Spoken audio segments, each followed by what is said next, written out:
Hello, everybody, and welcome to Metaphysical Insights. I'm your host, William Becker, and I want to introduce my very special guest, Daniele Irandoost. Is that even remotely correct? Yes, yeah. Oh, good. I'm glad. Um, Now, you're still working on your dissertation, or do you have your PhD now? So yeah, I mean, I'm currently a PhD candidate at the Okay. University of Glasgow in Scotland. I'm doing a PhD on the oversight of the intelligence and security agencies in the UK. So I'm looking into, basically public oversight of intelligence.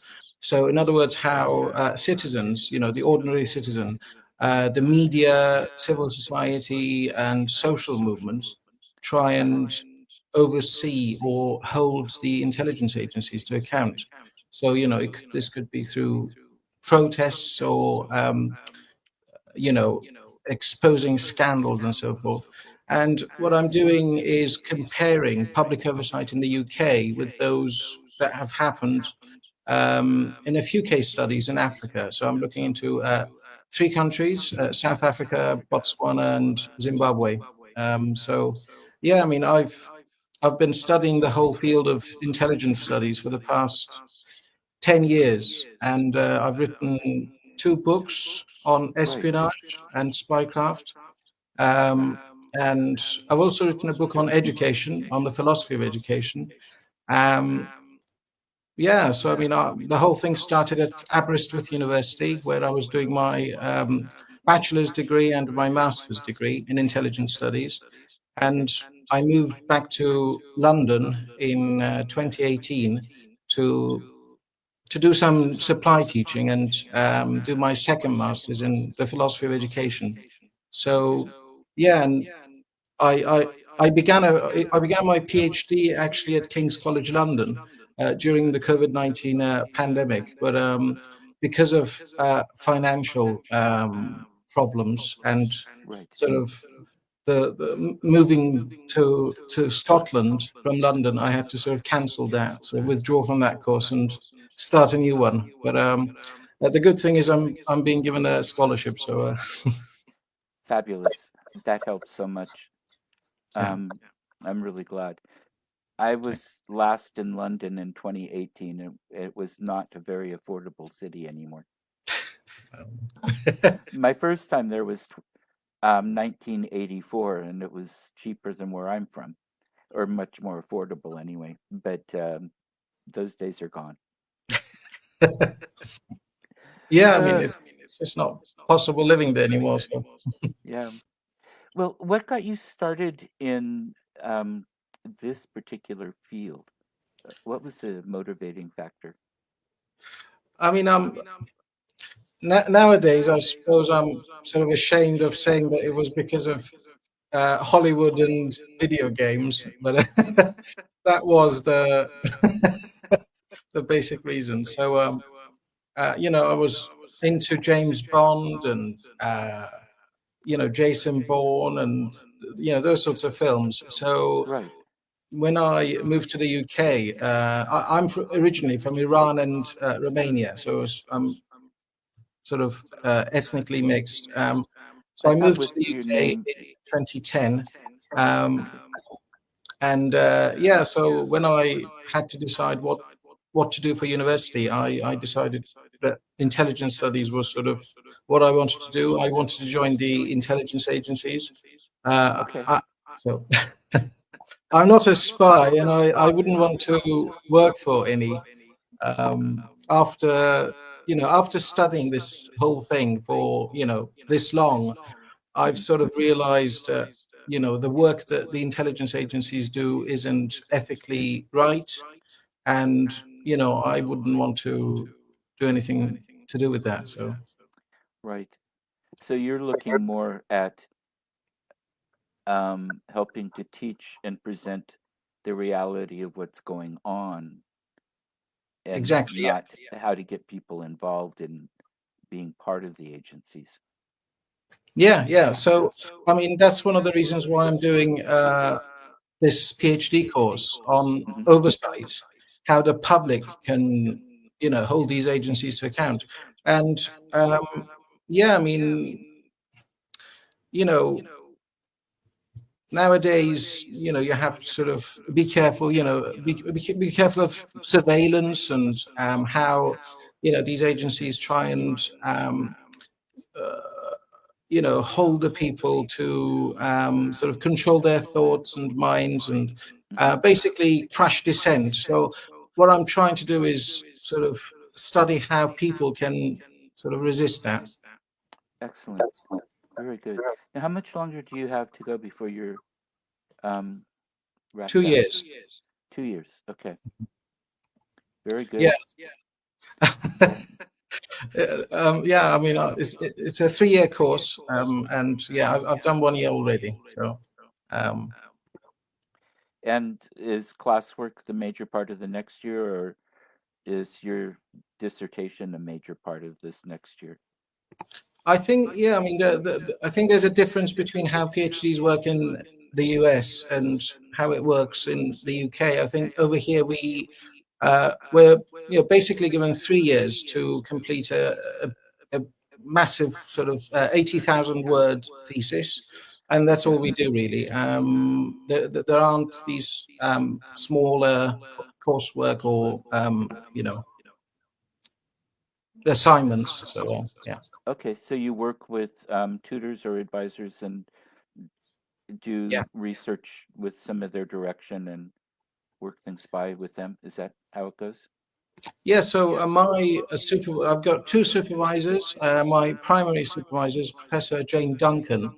She's from South Africa, and she's the one that. So my PhD is funded by the British Academy. Oh. So it's sort of works under a larger overarching project. Hmm. And what she's doing is comparing public oversight in 8 different Southern African countries, Hmm. case studies in Southern Africa. And my PhD is contributing to the comparative element of that work.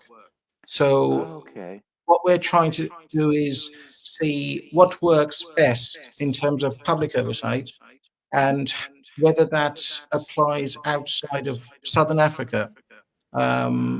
It's sort of a theoretical and also empirical study. Okay.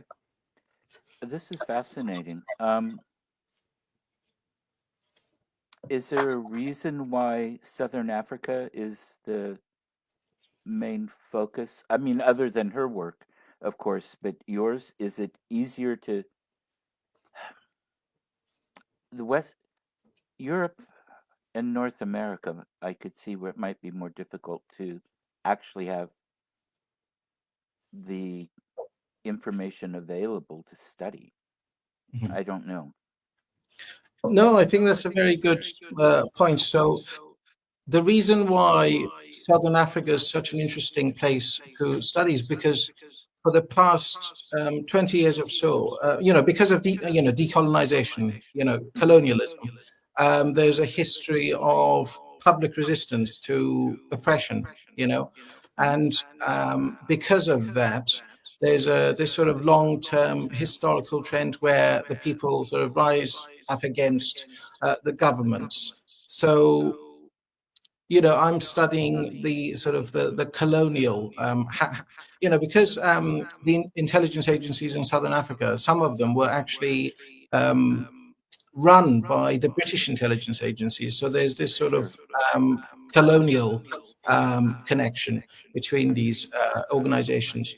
So yeah, I mean, we're trying to see how decolonization um, can be applied outside of the former colonies.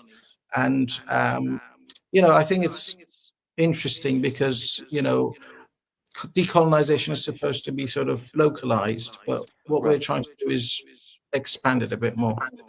Okay. Well, that's fascinating. Um,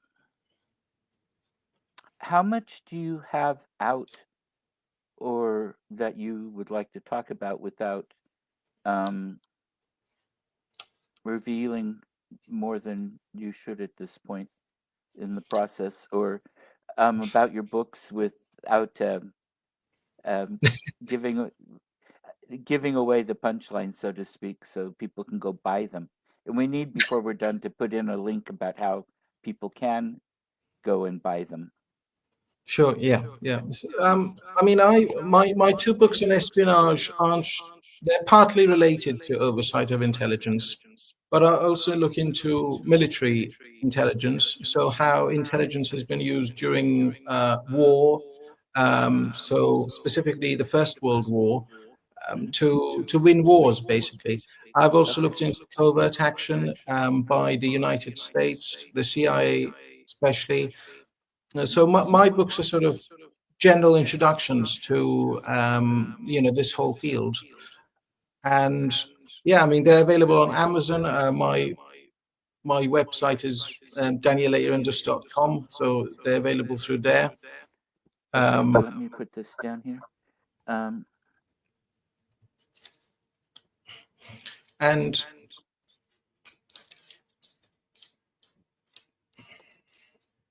uh, let me see. Did I get it right? yes, that's it. Yes, Okay, thank you. great. Uh-huh. So yeah, these two books are sort of general introductions. One of them has actually been reviewed by the CIA, so it's on. um, uh, I'll leave it at that. So, um, It's what I want to hear about that too. I don't mean to interrupt your thought, but well, I found out about this review very recently, a couple of weeks ago. Um, it's been published in their internal journal, uh-huh. It's a friend which of is, mine. I think it's called the Intelligence Studies Journal. It's an internal journal for their intelligence officers, basically, and Okay. it's sort of. I think they're very critical of it. Oh, I bet. um, I don't think they realized that I wasn't writing some sort of report, you know. Hmm. um, but yeah, I mean, I'll leave it at that because I think I'll have to sort of I'd like to I'd like to say a bit more in my forthcoming book, Okay. how how it's been misunderstood. So, but I'm on the map. So Be careful. Uh, yeah, especially over here right now. I don't make my shows political, but just the reality of the times. We have to watch things a little more than we used to. yeah, well, I mean, um, yeah, I mean, I agree. I mean, nowadays intelligence is sort of part of um, sort of that behaviorist mode of governing. Right. Um, I'm interested in surveillance capitalism, which is how intelligence techniques are being Hmm. used in the private sector, how it's moved into the private sector in order to sort of survey or understand what people are thinking in order to predict their behavior and basically crush dissent. I'm very interested in that, and my research goes into that as well. Mass surveillance is the focus of my study. Okay. Yeah, I think that's interesting and very important work. Um, and I know it's also used in the private sector to help look at how people shop, things they do along those lines to try to sell to them. Yeah, Um, and not just cookies on our websites, but when you walk into the department store as well, some of them. And the Big Brother state um, is very alive in a lot of ways, it seems like. yeah, absolutely, and it goes back to 1984. Hmm. Um, with George, Orwell, the Orwellian state. So um, there's a scholar. Her name is Zuboff, Shoshana Zuboff. She wrote a book called Surveillance Capitalism. She likes to think it's more like um, sort of the behaviorist, B.F. Skinner's sort of view of humans. So it's basically about predicting behavior and manipulating behavior. So that can be done through propaganda, or it can be done through advertisements, or sort of these you know psychological behavior, psychological means. And I think that's where the paranormal comes in as well, because the paranormal, is there's a connection there with depth psychology, for example. And I mean, the intelligence agencies have used propaganda. They've also used, psychics basically to in order to gather information, or even for covert action to remotely try and kill people, Right. or or as I said, gather information. Or at least find out where people are or where a system might be so that they can go in and target. Yeah. Yeah, I yeah, know yeah. there've been some past studies on that. How much are you finding that that is still something being done and actually effective? Well, I'm not sure whether it's being carried out at the minute. Remote viewing. Let's talk about remote viewing. But I mean, the Soviet Union and the CIA were actually involved in they invested in various paranormal activities, like remote viewing, or psychotronic weapons. So in the US, there were quite a few significant figures, like Ingo Swann. There was Joseph McMonigal, and yeah, Pat Price. So yeah, I mean, there's been that history of looking into psychic phenomena, psychic individuals that are capable of remotely gathering intelligence. Hmm. And what is this? I think the word you used was psychotronic weapons. Is that it? Yeah, yeah, psychotronic weapons. So in terms of um, it's sort of controversial, and it's an often misunderstood topic. But it refers to theoretical devices that use electromagnetic fields or other forms of energy to Hmm. control human behavior and physiological functions. So, it could be used to as a sort of death radiator, or sort of a disease ray, if you like, an emotion ray. So it's targeting specific individuals, you know, remotely, in order to cause physical harm or manipulate their emotions, and cause hallucinations as well. Um, Oh, that's fascinating. It's horrifying, but it's fascinating. Um, has there been success with this? well, I think what I find interesting is how these things were carried out in the past. So this isn't something new. So I mean, intelligence really started with psychics and Hmm. diviners. So I mean, during Caesar's time, or during the Persian Empire, Right. there were diviners, who'd try and predict the future. Hmm. So I mean, to me, that sounds like psychic people, or occultists. Um, and I mean, even in the Old Testament, we've got the spies that went out into the land of Canaan, I think, and they were sent by Moses. So even in the Old Testament, we've got this sort of the relation between the paranormal and religion. So in terms of causing harm, we've got stories about putting a curse on people, Right. so that's a paranormal thing that that we know that has an effect on Right. people. So I mean, we've got this Dr. John Dee, who was basically a spy for Queen Elizabeth. um, I talk a bit about him in my books. you know, he was considered Queen Elizabeth's part witch, part philosopher, part spy, sort of thing. And yeah, I mean, he was he was into all these paranormal things, and even his book is written in this in a code. You've got to be able to decipher his book in order to understand what he says. So there's already that element of cryptography, which Huh. is what spies do. Excellent.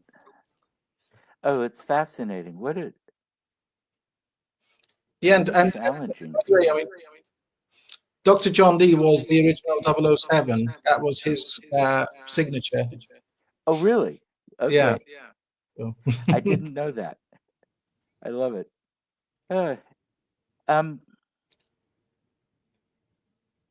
is this research helping you to be reassured or very concerned about the I mean, nature? Yeah. that's that's a great question, because because of this study, because of what I'm looking into, this the whole thing about mass surveillance and how corporations use this as well, not Hmm. just the governments. There's this perception that it's always government or some sort of deep state that's behind what goes on. But what I've learned from studying mass surveillance is that the real players behind it are the corporations.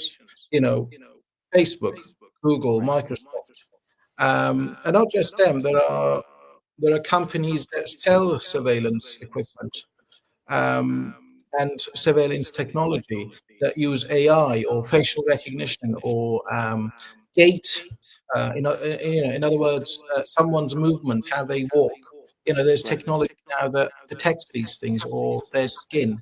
So what I've realized is how intrusive these technologies are, and what's worrying is what's happening, not just in the US, but around the world. There's some sort of takeover that's happening through these technologies for the corporations. So, I mean, we're sort of coming out of the neoconservative uh, era, if you like, and we're moving into the big corporations era, where you've got the super rich, the 1% super rich. Mhm. It's actually a lot less than that, but Right. point 0.11. Right. But and then there's the poor on the other side. So, and that's worrying for me. Yeah. Yeah. For me too. And if anybody knocks on my door and you don't see me back, um, send This, send help. um, very well. I'm only half kidding. Um, but um, wow, I'm not sure where to go with that. Um, I Are you seeing any solutions or methods of helping to mitigate and maybe have a little control? That again, that you can talk about at this point. Yeah. That's a difficult question. I think it's possible through organizations, through social movements, but Hmm. I think that takes a lot of education and organization. Right. I'm not sure that's going well at the minute because of this thing that's called surveillance realism, where people just accept what's happening around them. Right. So I'm I think religion is one of the keys to this. I think religion um, helps people to sort of unshackle or broaden their minds. And I think by discussing the paranormal, people are addressing that issue. You know, one of the reasons why the intelligence agencies don't like to talk about UFOs or, Mhm. you know, the paranormal openly is because it has implications for people's thoughts. You know, if governments admit that there are UFOs, then there are bigger questions that come up. Things like, you know, are there is there something that's bigger than just the nation state? Is there something bigger than this secular um, world that they've created? So, and when those questions are discussed openly, then you know you question their authority. Then you know governments per se become questionable. Then you've got to think about the global, you know, the globe, you know, the planet as a whole, not just these little localized artificial boundaries. So Right, right. No, that makes sense. And it's interesting that you put religion in with that too, because so often religion is used to focus into a narrower stream. And I'm not talking about one religion or another. All of them have that bent to them in some circles, not all circles, just some. You know, you get each religion that I know of and have either participated or studied a little bit or have friends in, you run the whole spectrum from um, frankly preaching hate to preaching love to the point or over that it's difficult to survive on your own, you know, or control of the masses to support the government or support the bosses, um, and other parts that are totally free. You know, it's very freeing and helps people find their true selves. And that's part of the work that I do, and working on focusing more on with what I do, um, but not in a religious context. So it's interesting to hear it used that way, and it's actually quite encouraging to me because, um, from a historical perspective, I see a lot of how religion is often a tool that is falls on that spectrum depending on who's using it, you know, who's controlling it. And I know there's an awful lot of good that comes out of all of them, but there's no, it's just I haven't heard it used of as a way to free people and help people to think outside more. And that's encouraging. yeah, I mean, I think I've been lucky in terms of how I I I discovered the value of intelligence. Sorry, the value of religion, not intelligence. Uh, but yeah, I mean, what I'm sort of I'm drawn into the Gnostic aspects of religion, and that's because of you know because of the influence of David William Parry, who's been on your show previously. Right. So you know, I mean, we've talked about sort of how Gnosticism, which is about knowledge, you know, Hmm. how that can free people. So I think that's that was my um, that's how it all started for me.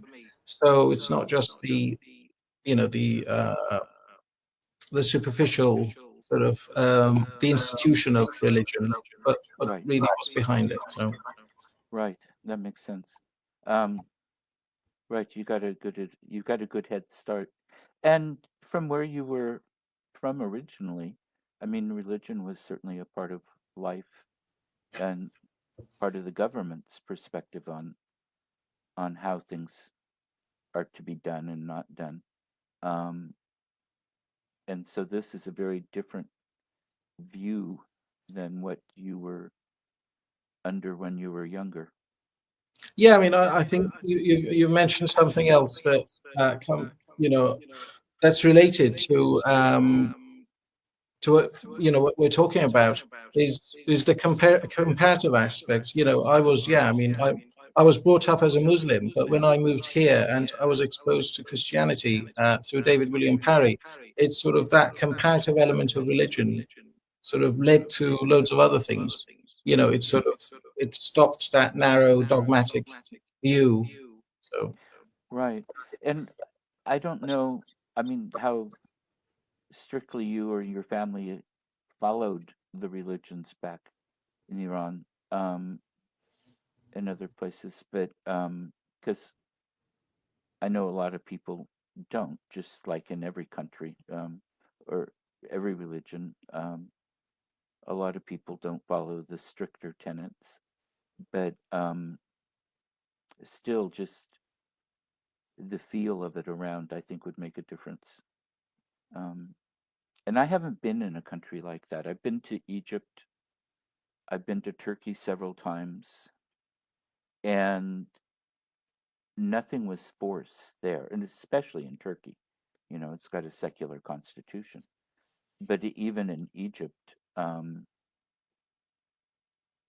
women were covered most of the time, but there weren't any laws. It wasn't a forced issue as far as the government goes. It was more cultural, I think. mhm. Um, I was on a 2 week tour, so I didn't get a chance to speak much with anybody individually locally. For one thing, I don't speak Arabic. Um, I struggle with English sometimes, but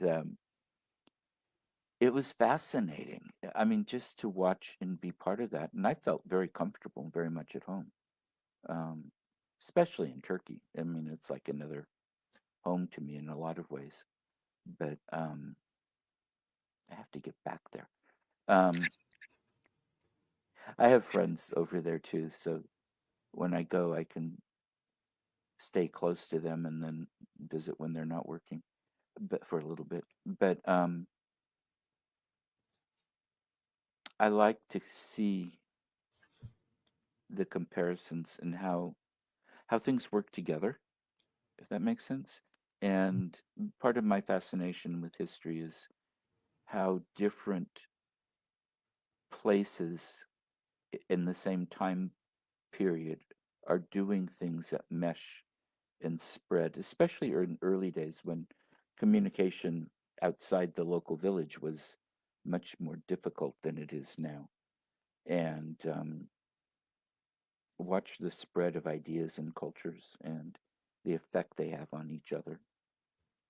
So, Yeah, I mean, with yeah, I think Iran is sort of I suppose like everywhere else, you've got the positives and the negatives. So and yeah, I mean, I'm a big fan of Turkey. I where I was brought up in Iran, we spoke Azerbaijani, which is sort of a version, a dialect of Turkish. So okay, it's very, I understand it quite well as a culture.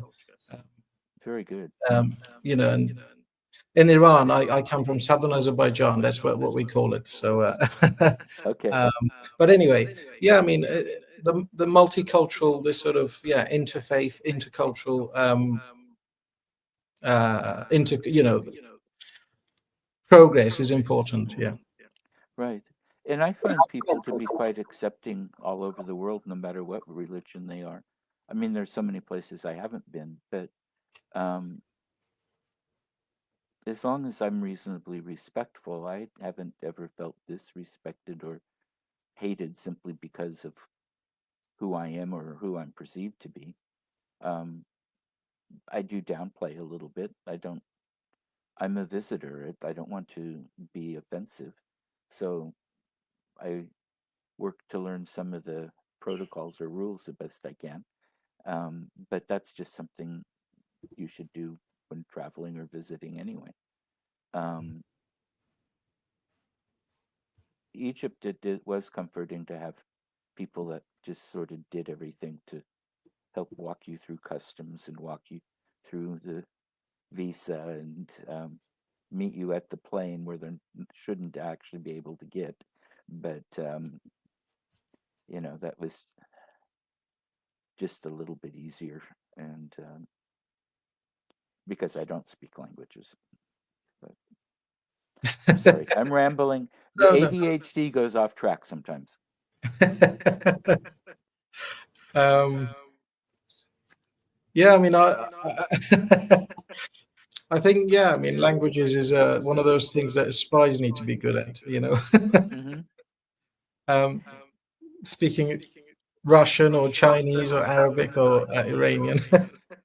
Uh-huh. um, well, I thought as someone coming from Iran and speaking Persian, it might be a good thing for the intelligence agencies here. So, That's true, actually. Um, I have a friend who is ex-military intelligence, retired, and he speaks Russian and Arabic as a translator. Um, and so I think you're right. Um, you just changed your focus a little bit. yeah. Um,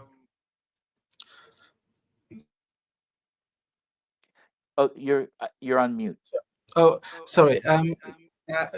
What's interesting is how this whole espionage thing historically was related to diplomats. So diplomats back then were part of their job was to actually spy on and send information back home. So and I mean, they had to be able to understand the culture and the language of wherever they were.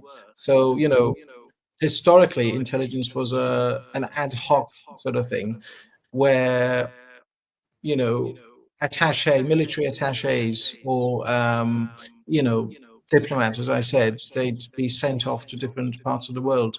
And I'm fascinated by people like Sir Francis Burton, who was a Victorian explorer. Uh, Right. Richard Burton. Sir Richard Burton. He was he was a spy. He was a military intelligence officer, I think, and he explored India. He went to Mecca, which is the Islamic pilgrimage Right. location. He went there when no non-Muslims were allowed. So, and he explored Africa, and he wrote books on those. He was a very good travel writer. We've also got people like Patrick Leigh Fermor, who was a British spy and military officer during the Second World War. He was involved in a very daring operation to kidnap a German general, I think, from Greece. And there's a YouTube on video of him speaking a couple of different languages. They're interviewing him and the German general after the Second World War, and he's translating uh, what the German general is saying to Greek. So there's this sort of interesting debate going on. Right. I love those sorts of things. That's fascinating. Well, my grandmother spoke three languages when she and my grandfather immigrated. Grandpa would have had. Grandma was fluent. Grandpa was better in some than others. None of those languages were English, but that was in 1912. And um, And even, I mean, people like Christopher Lee, the actor, right, he was also in military intelligence. And I mean, we know he was in loads of films where he's the occultist. hmm, Uh, so or Dracula, So right, there's always been that connection between the occult, the paranormal and intelligence. I mean, during It was around the Second World War, I think, where Dennis Wheatley, who was a novelist, he wrote a novel. I can't remember what it was called, but it's where he's describing some sort of occult war happening between the magicians of Britain and the magicians of Germany, where they're sort of um, having an occult war with each other. So Oh, I've heard about that. And the British ones were trying to stop Hitler's advance. Um, I don't know if the German ones were working for the Nazis or against them, but it sounds like against or for the Nazis. yeah, yeah. I think it was called "They Use Dark Forces." That's the title of the novel. But yeah, Okay. yeah. Mhm. Hmm. And And mhm. oh, go ahead.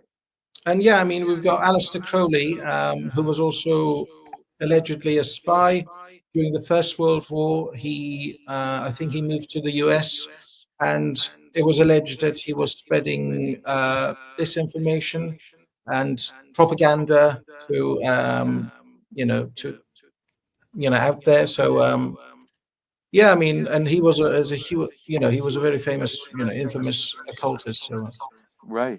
I definitely infamous in my brain. Um,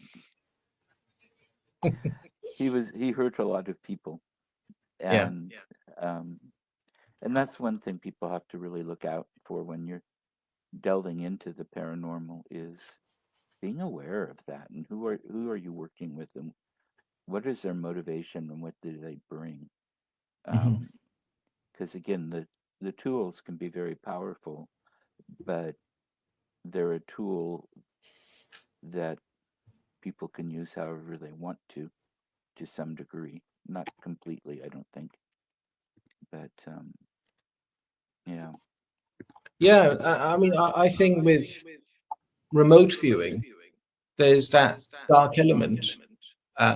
There, it's essentially the use of the black arts in order to further the advantages or the benefits of a certain side. The Soviets were using it to further their government's aims, and the United States was using it to defend its own aims. So it's not really for the good of the bigger good. So But I don't know that it's always that way. The, to be honest, I use it not a lot, but sometimes because I will read a location that way. Um, I go in to see what's there from a paranormal perspective. I'm not invading anybody's privacy or anything, but um, just to help read the place, help people, give people some information, or just do a pre-reading before I get there, um, that kind of thing. And I most of the people I know that work with it, it's mostly along those lines. Um, I used to know somebody who claimed to have been part of the government's team, at least exploring and developing along those lines. Um, I can't say for sure how trustworthy your information was, but I certainly am open to it being true. Um, and yeah, no, yeah, go I ahead. mean, I'm not saying it's all it's all wrong. It's just, to what end? So Right. yeah. Okay. And I wasn't sure. And I wasn't sure if you were referring to people tuning into a dark power source to help them to do the work. Okay. No, no. I mean, I don't think. I mean, one of the things that the CIA and the Stanford Research Institute learned is that people are psychic. Everyone's has some ability to be psychic. Right. Whether they're very good at that or not is another question. But yeah, I mean, I think, I'm not saying, yeah, this is drawing on evil forces. I'm just Yeah. saying, yeah. Well, and I wasn't sure if you were finding another aspect to it that I wasn't aware of. I don't know everything by any means, you know. I barely know a scratch. So, I'm interested. You're a very knowledgeable person, and I'm Thank you. very interested in what you're saying, and I appreciate the research. It's nice to have people who are credible doing credible research and putting that out there instead of conspiracies that are manipulated to support the opinion that people want to present. Mhm. And that makes a difference. Yeah, and I And mean, one of the things I've discussed in my first book is the ethics of espionage. Is it bad, or is it good? And I discuss the use of torture. I mean, that's a horrendous thing. And there are arguments. Utilitarians would argue that if it's for the good of the overall good of the people, then perhaps it's allowable. But I'm sort of I'm drawn to the deontological view, which is sort of saying that it's it's the individual that's important. Individuals, people are intrinsically, they can't be treated as a means to an end. They should be right, treated as ends in themselves, which is the right. sort of Kantian, or the Immanuel Kant, the German Right. philosopher's point of view. Hmm. So yeah, I mean, in terms of whether intelligence or espionage is can ever be good, I think that's quite questionable. But I think there are only a few areas where it can, and that's the defensive uh, bit, which Hmm. which could involve cryptography, making sure that you've got a strong security, for example, as Right. opposed to being a sort of the sword that attacks. So Hmm. I like to think of it as a shield. Um, I think that makes a lot of sense. And especially, I would think too, being able to monitor attacks coming, things like that, but not using it, like yeah, you say, for offense. yeah. Um, the ethics of a lot of these things get pretty tangled and twisted sometimes. Uh, at least it appears to me. There isn't always a clear way to go, although my views on that are changing a lot lately. Um, as I see the world taking what's really a path that's um, is what it is Mhm, and is part of something larger. mhm, Um, and seeing that, well, the ethics are perhaps a bit more important than than ever. And I mean, I always had a sense of ethics around this and the horrors of war and everything else to be anyway. But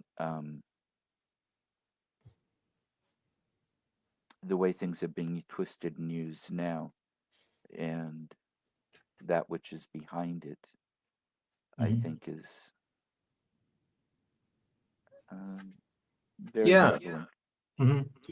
I was part of an event, the TEDx events, Oh which is yes. quite known.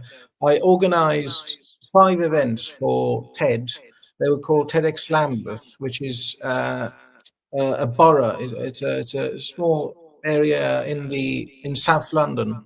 So we organized 5 events, and in one of those events, we had the head of GCHQ, which is the equivalent of the NSA in the United States, the National Security Agency, Uh-huh. and they're responsible for signals intelligence, which is, again, surveillance and spying on people's phones or laptops, or basically their communication.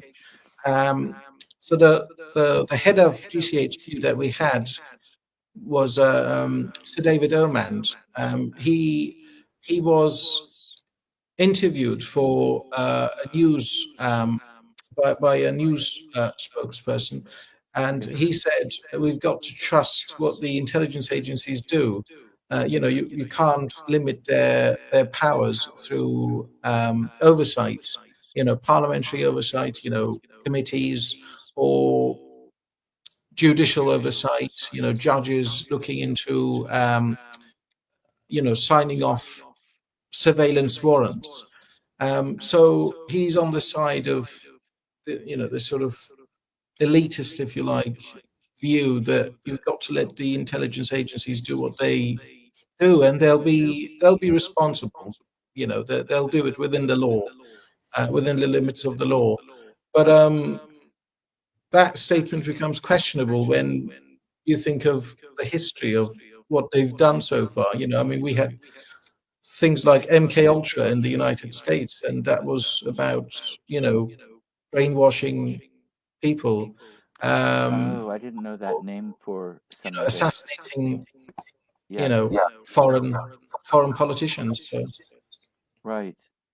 Um, and the brainwashing, I mean, a lot of drug experience or development was built around um, that as well, and using CIA and FBI people unwittingly as test subjects, and sometimes really messing them up. Um, and I was wondering, as you were talking too about psychotropic weaponization, I wonder if that had anything to do with what they're calling Havana syndrome.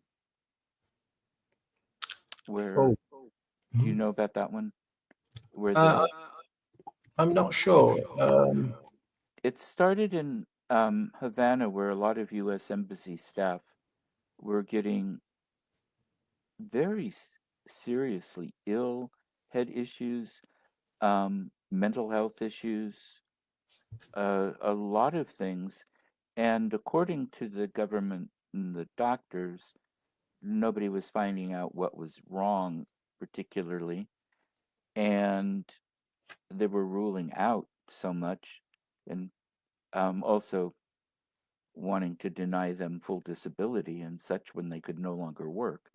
Um, and I've wondered a little bit if that same kind of a piece, and especially the way you were describing it, it sounds like magnets are helped used by the sender of the malintent as a way of magnifying and using that kind of energy. Am Mhm. I right? Yeah, like Okay. microwave or ultrasonic energy. Yeah. Yeah. Well, and ultrasonic energy is part of what they were referring to as a possible cause as Mhm. well. Um, directed, more targeted than blasting a whole building. Um, but I was just wondering if you'd heard anything about that, perhaps in that light. But Yeah, I mean, I think um, I was when I was doing research into remote viewing. I mean, that came out a lot. That it wasn't just using one's imagination or intuition in order to undertake these sorts of activities. They were actually using equipment, um, physical equipment for that end. So yeah, I mean, it's been happening. Yeah. okay, yeah, I was wanted to make sure. Um, we're getting close to the hour here. I want to make sure that we talk about anything else that you want to go, and we can run a little over if you want. But what have I missed? What else would you like to bring forward? I don't Uh, mean to put you on the spot. no, I mean, I think it's very important to get as much knowledge as possible into these things because surveillance is really the future of the future.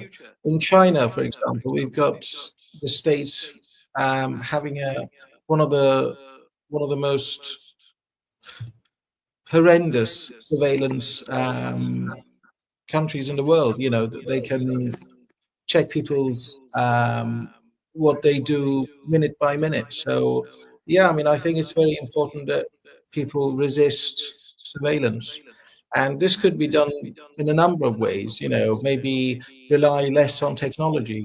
Right. Um, you know, I think that's effective. Um, and yeah, I mean, probably the fact that people, you know, the fact that we're discussing the paranormal, I think, is very important. I think technology tries and bring down people's thoughts and thinking Mm. lower down, but the paranormal is opening out their horizons. So I think our discussion now is actually very important. So and you Yeah. know, the whole show is very important, I think. Well, thank you. I appreciate that very much. Um, and I can't thank you enough for being on today. This has been a fascinating conversation. I love it. And we need to do more offline and online. Um, Likewise, and I yeah, enjoy it. Thank you. well, very good. Thank you. And if you ever get this way, um, I've got a haunted guest room. It comes complete with ghosts on occasion. Um, it's not too often people have woken up screaming in there, but it has happened. Um, but thank you, Jax. Um, but Thank you. yeah, this is. I'm really glad David suggested you come on. Well, thank you very much for having me. Oh, you're welcome. And thank you, everybody, for watching. I'll get the links out to you so you can share them after Sure. the fact. Yeah. Um, I'll download it to my YouTube channel and then send all that. But everybody, take care of yourselves. It's a really troubling time all over the world, not just here. And find your inner being and your true self, and that can really help. So take care. And Daniele, thank you again so very much. Thank you. Good night, everybody. Bye bye.